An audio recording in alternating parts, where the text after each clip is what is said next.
Good. Okay.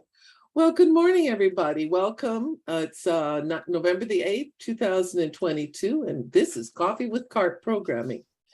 Today's topic is genealogy, a discovery of your past.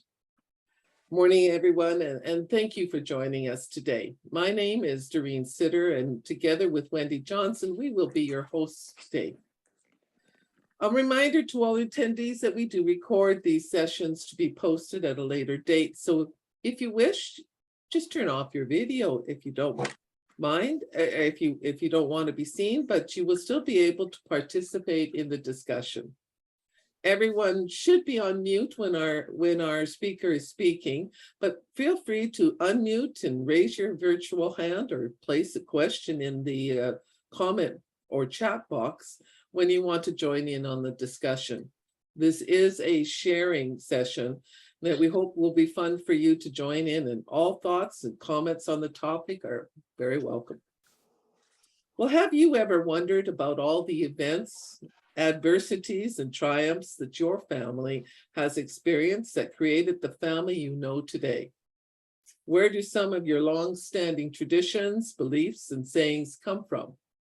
Well, to better understand ourselves, we look to the past to find out more about our ancestors. Genealogy is all about discovering the lives of our ancestors, utilizing the clues that they left behind.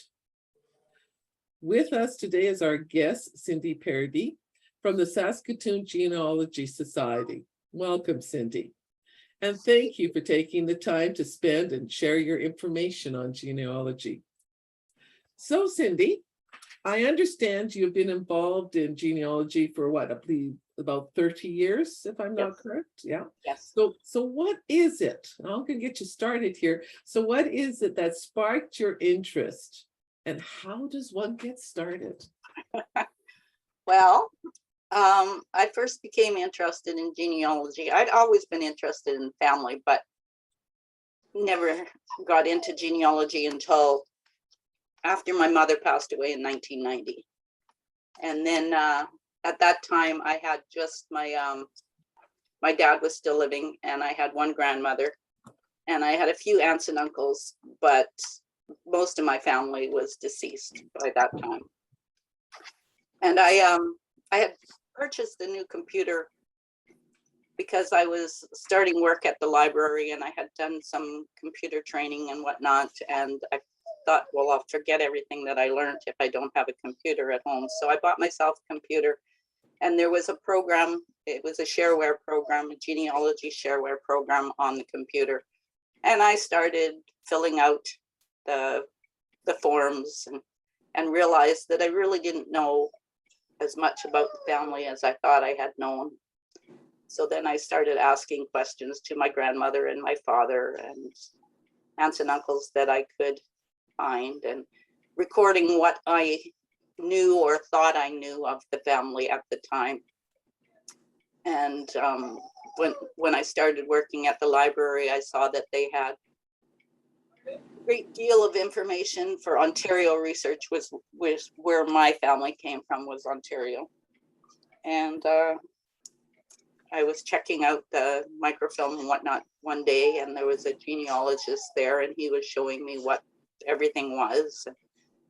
I found my great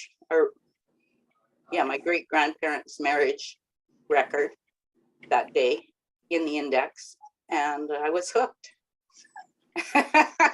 So yeah, 30 years later, I'm still working on the family history, and I decided when I started that I was going to do the whole family history, both sides, which is a really big undertaking. And I'm still not out of Ontario for the most part, because all of my ancestors came from England, Ireland, Scotland, Switzerland, Germany, but they settled in Ontario. So, and all in the same county in Ontario for the most part. So it's, stop it.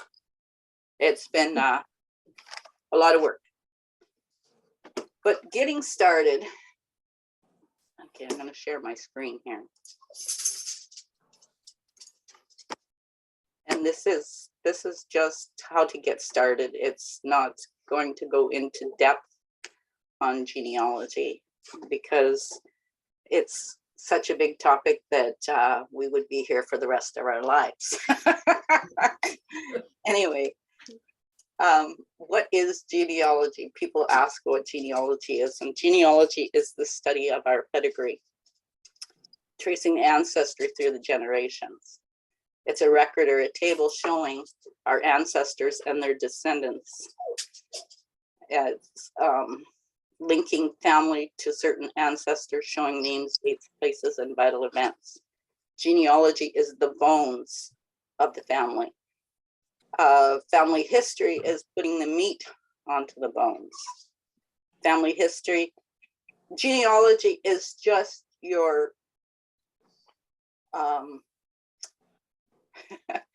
your DNA relatives. It is your ancestors. Family history is if you were adopted, or it's including the whole family, your adopted family, your half brothers and your half sisters, and half aunts and everybody. It's putting the meat on the bones and adding the stories to your family history. Family history is putting family into historical context, local, regional, national, and world. When you're starting out in genealogy, you want to learn as much about the area you're researching, where your ancestors came from, as you can, so that you can locate the records. Because no matter where your ancestors came from, their records are going to be located in different places. So you need to know. And boundaries are changing all the time. So if your people are in Grey County today, it might not have been Grey County back when your ancestors were there, for instance. Genealogy is one of the fastest growing hobbies, and there are many reasons that people choose to begin their genealogy. And this is just a list of some of the reasons that people start doing genealogy: curiosity, medical reasons, people want to know what their medical history is.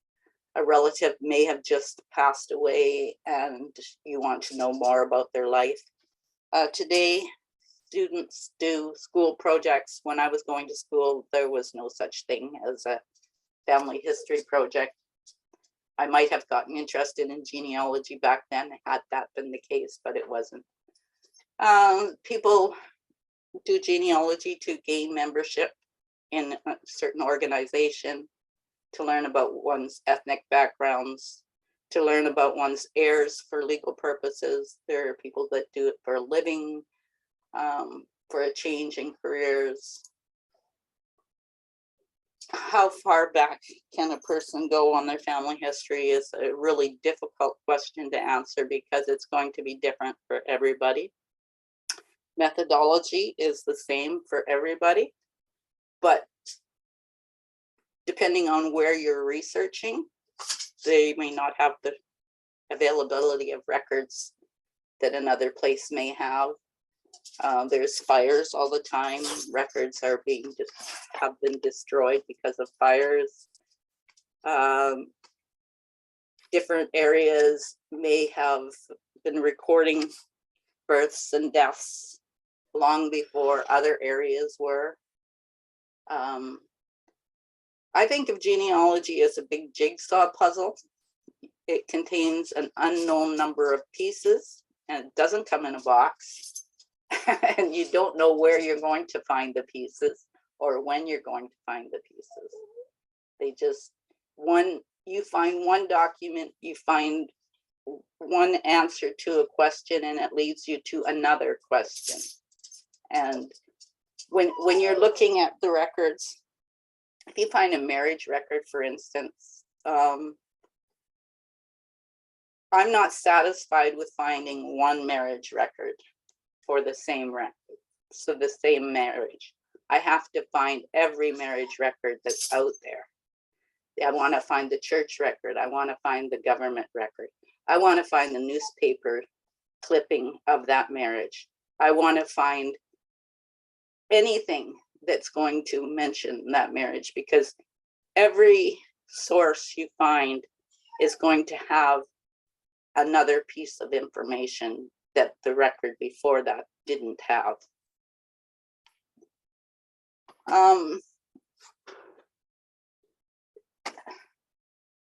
Genealogy also depends on your persistence and your patience. You have to have a lot of patience, because you're not going to find out about your family overnight. People today, because so much is on the internet, a lot of people will think that you can go on the internet and you can plug in the name of your ancestor and it's going to bring you up your family history. And that's not the way genealogy works. You may, if you see somebody's tree, you may think, oh, well, they've got all the research done. But does their tree, in their tree, does it show sources where they got this information from? You need to know where they're getting the information from so you can determine whether the information is right. Anybody can put in a date and a name, and it may be right, it may not be right. But you need to know where people are getting the information from to determine whether it's accurate or it's not accurate. Before you start doing a genealogy, there's some things that you want to consider. You want to consider, do you want to do your whole family history? Do you want to do both sides of your family, or do you just want to do one side? Some people choose just to do their father's side or just their mother's side. I was insane enough to pick both sides. But you want to think about a filing system that you want to use before you get started, because you're going to uncover a lot of paper. And most genealogists, when they get started, and I was one of them, didn't consider this when I got started. And I have mounds of paper, and I have bins of paper, and I have filing cabinets of paper, and it's just insane because I didn't think it out in the start and set up my filing system 30 years ago. I'm working on doing that now. I actually have been working on it for a while, but it's really difficult to do it after the fact. The system that I would like to have going is the filing cabinet that I have behind me with 4 drawers. And I have my paternal grandparents on the top, grandfather on the top, my paternal grandmother below, my maternal grandfather, and my maternal grandmother, the 4 grandparents. And I'm trying to file things according to those 4 family lines. I have some files in there, but I have files everywhere. So think about, do you want to do it, file your stuff in boxes, file boxes, or in a filing cabinet, or do you want to file it all in binders? Some people do it in binders. I find that I tried binders in the beginning, but because I'm doing the whole family, I found that I had too many binders, and you can't pick up a binder and go to the library as easily as you can pick up a file and go to the library.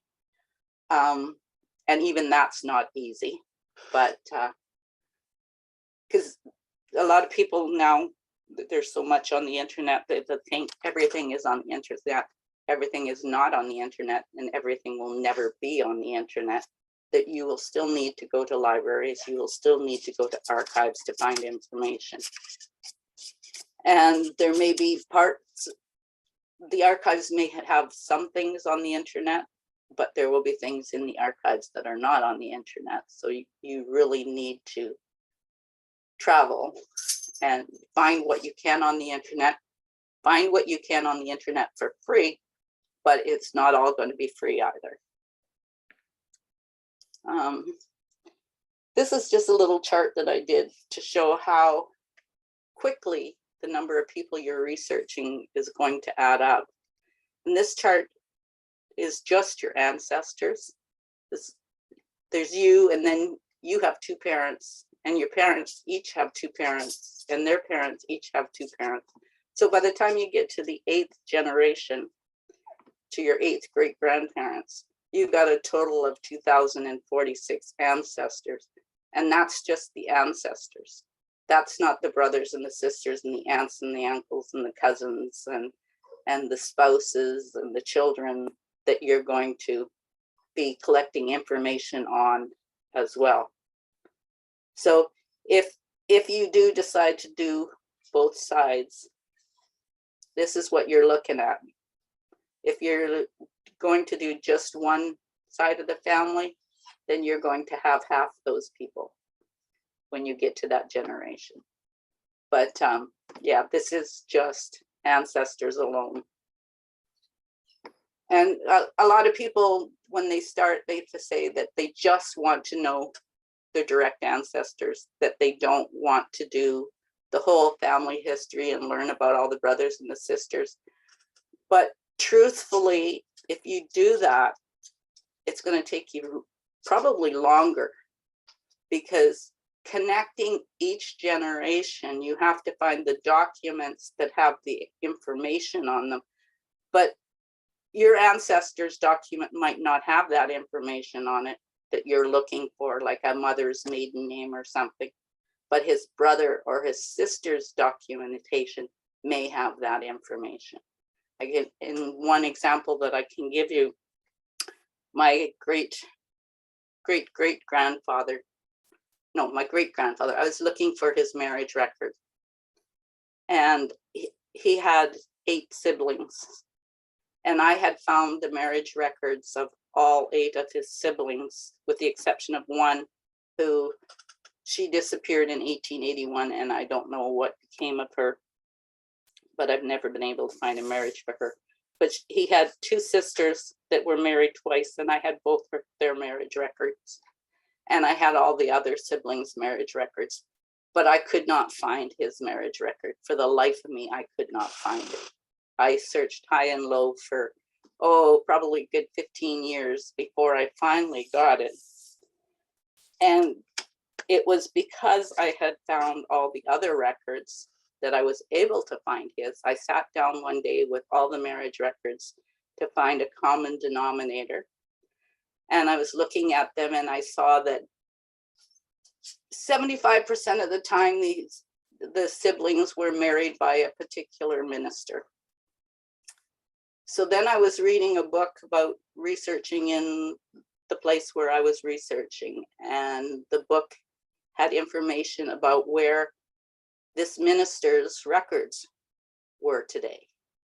Told me that they were in St. George's Anglican Church. So then I wrote to St. George's Anglican Church, and I told them what I was looking for. I said I was looking for a marriage record of my great-grandparents. They should have been married somewhere around 1880, 1881. That most of the family had been married by this minister, Reverend A.H.R. Mulholland. And would they have a record of my great-grandparents? I gave them the names and their parents' names that I knew. And within a week, I had a letter in the mailbox, and inside the letter was a copy of the marriage registration from the church. But that marriage registration had never gotten sent to the government. For whatever reason, the minister didn't send it to the government. He sent all the other ones, but he didn't send this one. So had I not researched the other siblings and determined where I could find the marriage records of that minister, I may never have found the record of my great-grandparents. So that is why it's important to be researching the brothers and the sisters and everybody in the family, because a sibling record may lead you to the record you're looking for. Yes, it would be nice if we could just do our ancestors, our direct line ancestors, but you can't link yourself to your parents without the records, and you can't link your parents to their parents without the records, without the records that are telling you who is who. When you're starting out in genealogy, you always want to start with yourself. You want to start with the known information. You want to fill out a group sheet, and I'll show you that later, what the group sheets look like for yourself and your spouse and your children, and fill in as much of the information as you can. Then once you've got that done, you get another group sheet and you fill one in for your mother and your mother and father and their children, and fill in the blanks to the best of your ability. There will be information you'll know and information you won't know. If you don't know it, leave it blank. If you have say, for instance, you know they were born in Saskatchewan, but that's all you know, well, put Saskatchewan. If you know exactly where they were born in Saskatchewan, like Northwest 203411 west of 3rd in Purdue, then put that.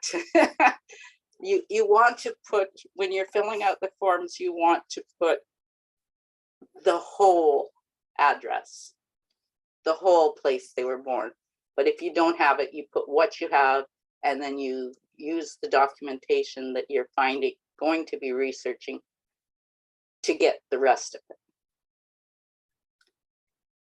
You have to start with yourself first and work one generation back at a time. Don't try to go to your 3rd great grandparents first, because you have to, every generation has to link to the next generation. You don't know who your 3rd great grandfather is until you've linked yourself to your parents, and your parents to their parents, and their parents to their parents. You can pick a name out of a hat, but that's not making them your ancestor. Don't skip generations, or you could very easily be climbing somebody else's tree rather than your own. I have an ancestor, same ancestor, and I started out, I knew that his name was Albert, and I knew that he died in 1938, and that's all I knew about him. I didn't know who his parents were. And I knew who his children were also. But I was looking at census records, and I had found 2 Alberts, and they were living in the same general area. And of course, they had 2 different sets of parents, but I didn't know which one was mine. I knew that I was in the right area, but I didn't know which Albert was mine. And both Alberts were reasonably, well, they were within 2 years of each other. One parent was William and Catherine, and the other one had Ralph and Elizabeth were the parents. So I had to do research to find out, starting with myself and my grandparents and whatnot, parents and grandparents, to find out who his parents were. And it turned out that Ralph and Elizabeth were his parents. And a lot of people are claiming that Catherine and William are his parents because Catherine was an Indian princess, and they find that interesting, and they want to be related to Catherine because she's an Indian princess. But as much as they want it, that's not the case. So you definitely have to link your people together and make sure that you're linking them to the right people, or you're going to be climbing somebody else's tree. When you're starting out, if you have relatives that you can ask for information, talk to them, see what they know. They may not know anything. They may know more than you know.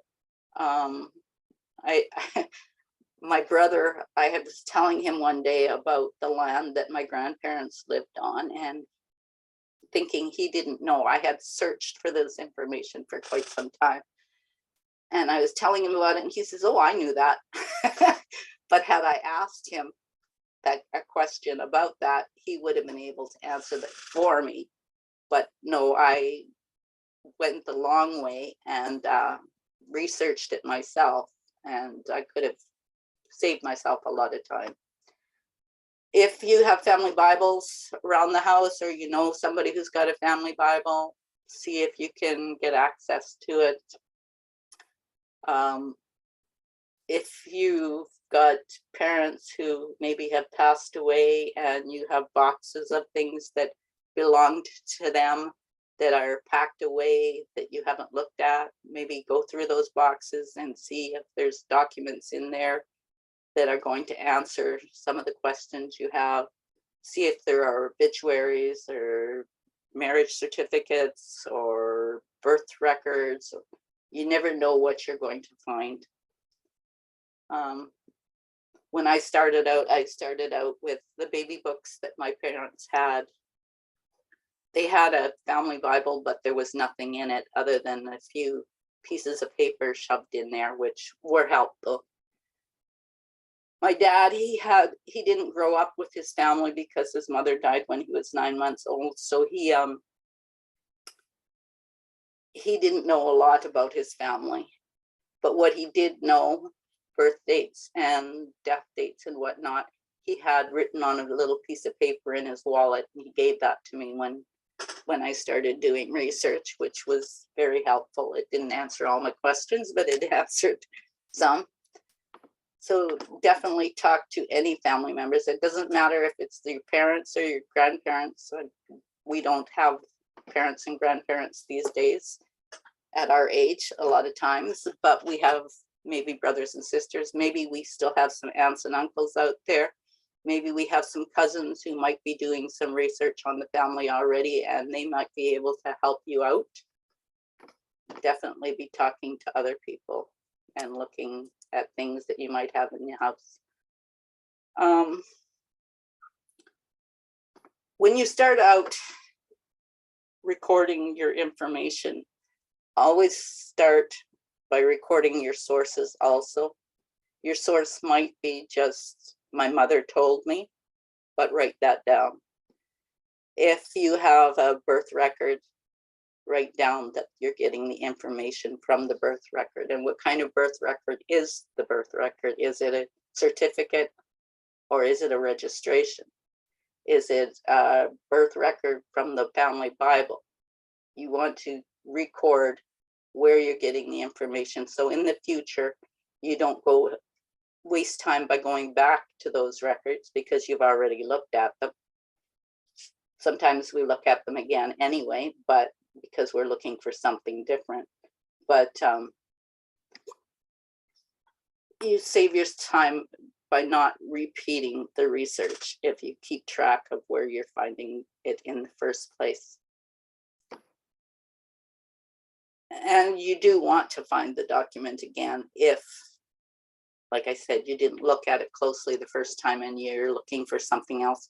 One good thing to do, and a lot of people don't do it, and sometimes I don't do it, even today I don't, you should read the whole document when you're looking at the documents, because a lot of times you'll just look for the name and the birth date and the place, and that's all you really care about. But there's a lot of times there's a lot more information on the document that are going to answer questions in the future. But if you don't read the document, you're not going to catch those things. Things you don't want to do when you're doing genealogy is make assumptions. Hypothesis, yes, but don't assume that what you're looking at, and because it's in writing, that it's a fact. Because a lot of things, especially when you're looking at family histories, if the family history doesn't list where they found the information, it's mythology. It's useless. Well, it's not useless. It's there. It's a clue for you to follow through on and find the source. But you have to determine where that source, that information may have come from. It's not telling you specifically that they found the birth registration at the Archives of Ontario and it was this file number or whatever. It's just, it says he was born on March 13th, 1889. Well, where did that come from? You can deduce that there might have been a birth record and look for it, but it's much more helpful if they actually tell you where it came from. If you're looking at somebody's tree online, don't download or copy the information from their tree into your tree automatically.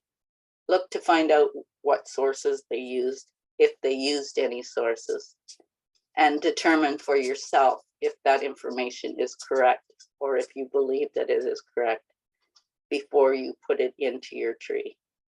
So many times people will just download somebody's tree and they have no idea in the end where the information came from, and they don't know if it's right or if it's wrong. I also said don't leave out the collateral relatives, brothers and sisters. I explained that because a lot of the answers to the questions that you're going to be asking are going to be found in their records. When it comes to sources, records, there's three different types of source records. There's original records, derivative records, and authored works. Original sources are sources that were created at the time of the event by someone who was in the position of knowledge. That would be a birth record, birth registration that was registered the day of or a few days later after the birth. Not a death registration that says the person was born on March 13th, 1889, because who's giving the record, the information on the death record as to the date of birth? Was that person there at the time of the birth? Well, if the person who's deceased is 70 years old, it's not likely that the person who's giving the information was there. So that's not an original source. That would be secondhand information. For original source, you want someone who witnessed or presided over the party at the event. So somebody who was in the room when the baby was born, the doctor, the father, the mother. A derivative source is a source that is a non-original record. It could be an index, a database, a website, an abstract, an extract, anything that was created from information found in another source. So if somebody finds a birth record and which is an original record, but they make an index to those records, that index is not the original record. The index is a derivative source. And you take that index, you find that information, and then you go to the source, the original source, to determine. So when you're looking for sources, you want to look at the original sources. Ultimately, sometimes the original sources are no longer available, and the best you're going to get is a database or an index. Well, you have to work with what you can get. But if it's possible to go to the original source, go to the original source. Don't accept derivatives. Authored works, are family histories, shared research, family group sheets that people put together, journal articles. And don't take these sources as gospel. Check the information against the originals or the derivative sources. Okay. You're ultimately, you want the original record. Derivatives are the next best, and authored works are the least best. Information, there's different kinds of information that you're going to find in the record. It may be an original record, but the information that you find in the record is primary information, secondary information, or unknown information. You want the primary information over the secondary and the unknown. Primary information is first-hand knowledge. provided by an eyewitness. So you ultimately want an original record with the primary information. Secondary information is secondhand knowledge or hearsay. When it comes to your parents' birth dates, that's secondhand knowledge. You weren't there when they were born. Somebody told you that that was their birth date. Unless you have their birth record, their original birth registration, you don't have the original source, and you don't have primary information. You've got secondary information. Even if your parent told you that their birth date, what their birth date was, they may not have known. There are people who find out when they're 60 or 65 and they apply for their pension. They have to provide birth information, and that's the first time they find they send for their birth information. Not everybody in the older generations. Today, people usually have their birth certificate, but the birth certificate, it has their name, their birth date, the place they were born on it, and then that's pretty much all that's on your birth certificate. If you send for your birth registration, it will typically have the names of your parents, the birthplaces of your parents. Sometimes it'll just say Ontario. Sometimes it'll get more specific than Ontario. It'll sometimes have what you weighed when you were born, what time of day you were born. Your registration tells you a whole lot more. But back in the day, people sometimes think that back in the day, our parents, our grandparents didn't have children out of wedlock, but that happened back then, the same as it does today. It just wasn't as talked about as it is today. And parents have been known to fudge on the date of birth of their children because maybe they weren't married when their children were conceived, or they weren't married when their children were born, so they'll fudge on the date. But if you send for your birth record, and then it's going to give you the actual date. Not everybody lied, but some people did. And if a parent has maybe 10, 12 children, which they did back in the day, it's easy for them to mix up dates of birth of their children or forget the exact date when they're trying to remember the date for all 10 or 12 children. So mistakes happen, little white lies happen. So you do want to look. I sent for my birth registration. I didn't do it when I first started genealogy. But I did it probably about 3 years ago.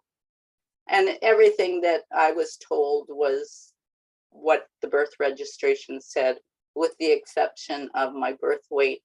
The registration said I was 16 pounds, 13 ounces.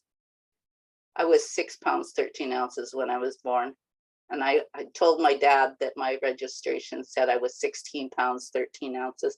And he laughed and he says, I think your mother would have had something to say about that had it been true. But it was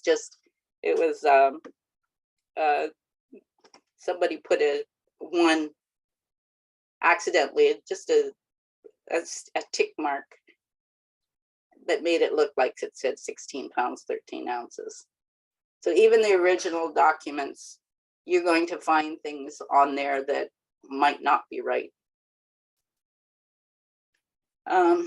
Unknown information is information that you're finding that you don't know who provided the information. Like sometimes when a person has died, if they're a senior or whatever, there's no family left around. It may be the undertaker that's providing the information. And where did the undertaker get the information from? So you have to question where the information is coming from. Is it coming from somebody who was there at the time? Or is it coming from a child who is going by what they were told, hasn't seen the original record. Maybe it's a child who is into genealogy and has looked at all these original records and does know that the facts that they're providing are true, but maybe it's coming from somebody who has not looked at the original records and doesn't know that the fact that what they're saying is fact.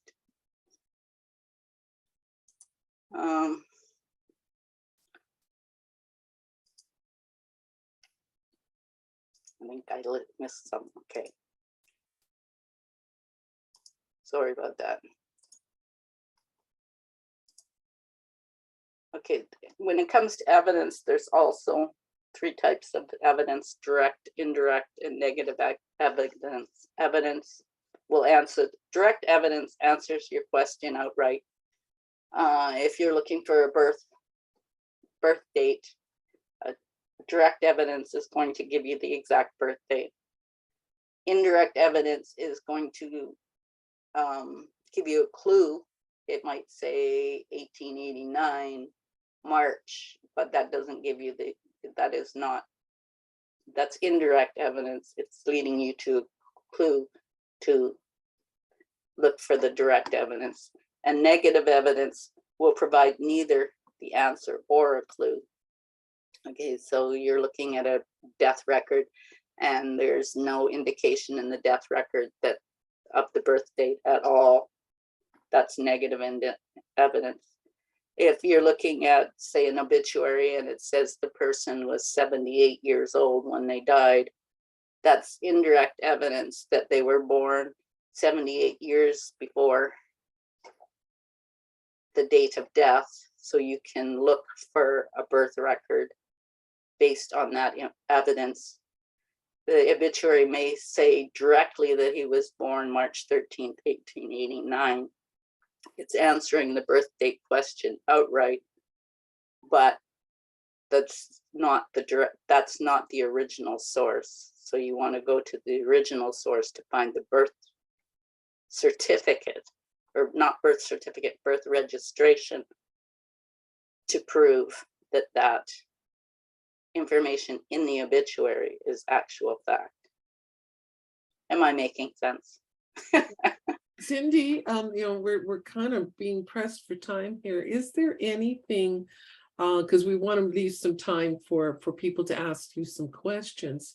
There's such a tremendous amount of information you have here.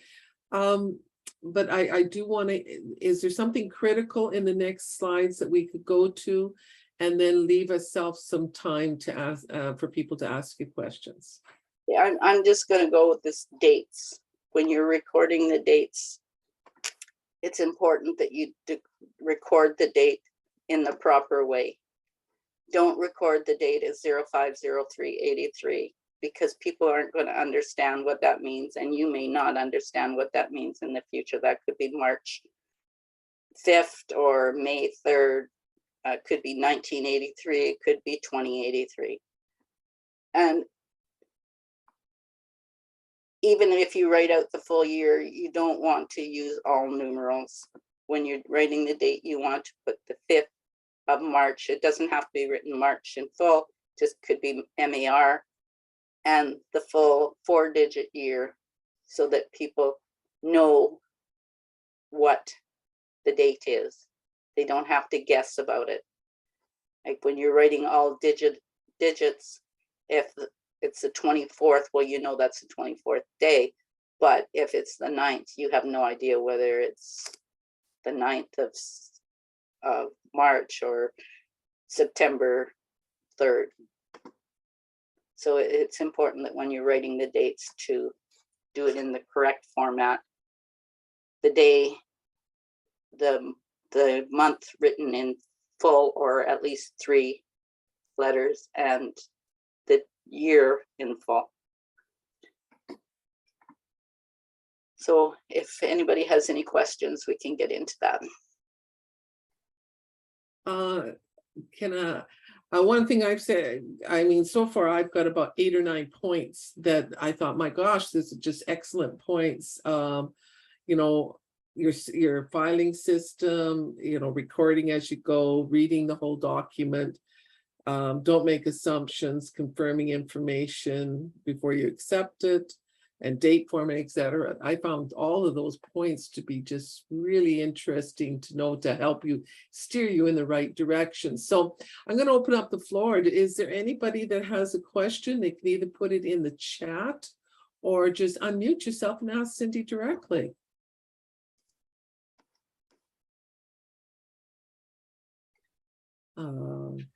Yes, Myrene? Hi, Cindy.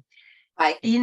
In my family, I have not done genealogical research, but I'm really tempted to start. And we have one situation that I was told of on my mother's side. Her father was the son of an individual our family always referred to as a remittance man. Have you come across that term in your genealogy? No, I haven't. Okay, well then you probably won't be able to answer me. It's a black sheep, literally, of British aristocracy that Mhm. was banished to one of the colonies, in this case Canada, I believe Ontario, Okay. on pain of being cut off of funds.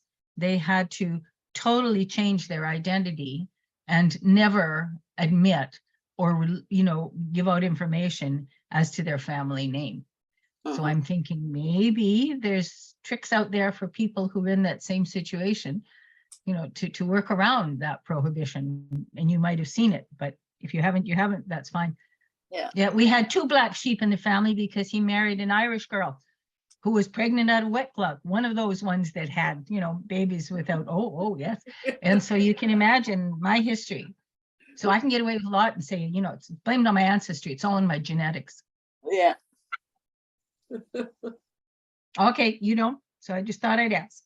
Yeah. No, I've never heard that term. Okay. Anybody else? Cindy, it's Wendy. Just wondering, any more tips for not going down those rabbit holes? For example, you mentioned 2 Alberts. Mhm. How did you find the right Albert? Well, I found the right Albert, and it took me a lot of research to do it. I knew that he had died in 1938, but that's all I had. And I talked to my aunt and I asked her, she was 8 years old at the time. So I didn't really expect that she would know the exact date, and she didn't. But she told me that she thought it was summertime when he died. So then I was able to bring in the microfilm of the newspapers of the area to the local library here in Saskatoon. And I thought, well, she thought it was summertime. And I thought, well, I'll look at the newspapers from spring through fall to see if I can find an obituary. So I ordered the microfilm, and when it came in, it turned out to be 3 reels of microfilm that I was going to be going through. And I only had it, the library loan is 2 weeks, so I would have had to renew if I needed to look at it all. But anyway, I thought, well, how am I going to do this? Because I had no real idea when it was summertime. So I went eeny, meeny, miny, mo to decide which film I was going to look at first. And I got lucky. I picked the right reel of film. And he had died on August 21st, 1938. And his obituary told me who his parents were.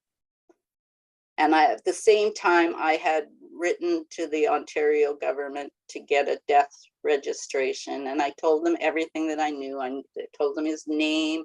I told him approximately when he would have been born, that he died in 1938, that he died in Owen Sound, Grey County, Ontario in 1938.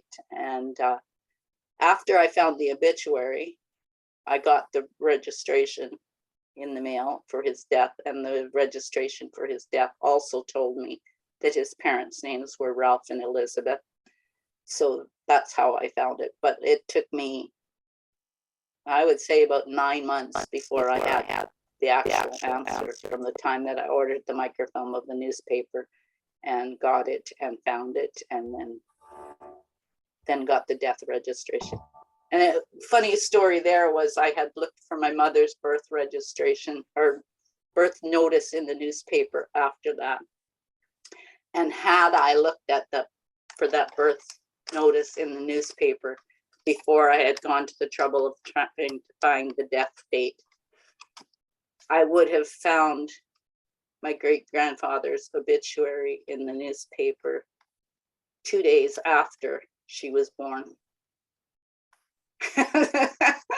So, like, had I known, but I didn't know. So that's how I determined who the parents were. Yeah. And then with the marriage records of all the siblings, they confirmed the names of the parents as well. Cindy, is there groups that you can join up with? You belong to a group. I belong to the Saskatchewan Genealogical Society, Saskatoon branch. I belong to both the Saskatchewan Genealogical Society and the branch, because you cannot belong to the branch without belonging to the parent group. So yes, we meet the third Thursday of every month here in Saskatoon. During COVID, we have been meeting on Zoom. We have gotten back to meeting in person since September, but we will be, for the nicer months of the year, we will be meeting in person. And when it's cold and snowy and we don't want to drive, we will be meeting by Zoom. So this month we are still planning to meet in person, which would be, I don't know what the third Thursday is off the top of my head. Just hang on a moment. We will be meeting, we meet at the Saskatchewan Archaeology Society. We use their building for meeting, and they are on Quebec Avenue around 39th in the Canadiana Business Center. So the 17th is the third Thursday. So that would be next Thursday, not this coming Thursday, but next Thursday. We meet at 7 o'clock. Membership fee is $75 for the provincial membership, and or $70 for the provincial membership, and $25 for the branch. So a total of $95. Do they help you? Oh, sorry, Doreen, I was just going to ask if you, is there a place you can go to see the different branches across the province? Yes, on the Saskatchewan Genealogical site. Just Google Saskatchewan Genealogy, and I can send Doreen a copy of the registration information that I received yesterday. You can join both the provincial organization and the branch on the same site. Okay. And do you find that your co-genealogists help you with certain issues that you have? Yes, we don't all research in the same place. We're not all researching the same things. Some of us are Ukrainian, where others are not. You've got somebody, you'll find somebody who's researching in your area, can help you to get started, to answer questions for you. The Genealogy Society, we don't do research for people, like our group, the branch, we don't do research. We're just like-minded people who are really interested in genealogy, and we all have knowledge that others don't have, and we can talk to each other about our passion in genealogy, and we don't have people looking at us like we've got two heads, because we're going on and on about our genealogy. Like, genealogists are interested in it and talk a lot about it. But if you're not into genealogy, it's really difficult to listen to somebody who is. So belonging to a group, you don't have to worry about somebody not wanting to hear you. Yeah, well, that's good. So is there anybody else that has any specific questions? If not, I want to thank you so much, Cindy, in interest of time here, but I think that you brought forth a lot of really good points. You have quite a few slides there. Is there a possibility of somebody getting a hold of this slide, like having a copy of those slides so that they can use them as references and guides for them? I can send you a PDF of the slides. Oh, that would be absolutely marvelous. And then if anybody's interested, they can get in touch with us and we could send it out to them. I want to thank you so much again, Cindy, for being here and taking the time that you have to helping us understand how we can discover some of our roots and preserve our family history for future generations. CARP National actually is in conjunction with one of our benefit partners. They're also having a webinar on Wednesday, November the 9th on genealogy.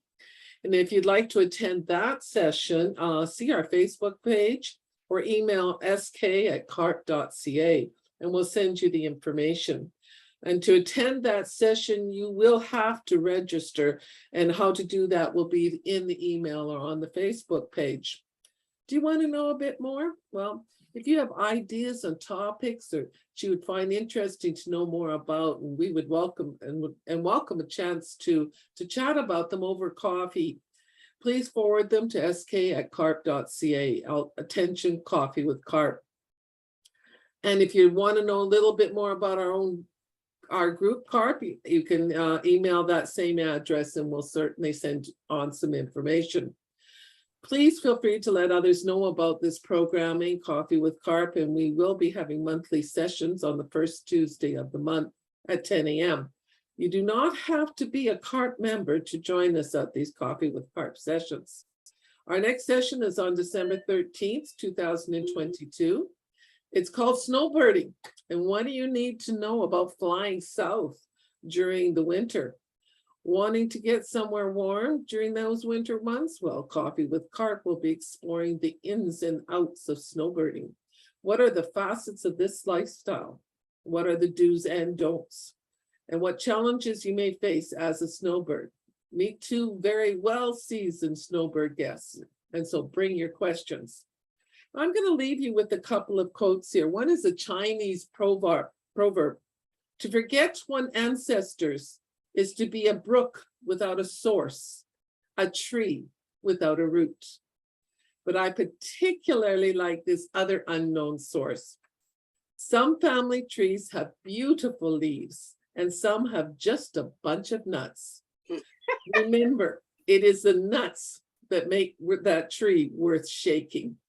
So till we meet again on Coffee with CARP, keep smiling and stay safe, everybody. Goodbye.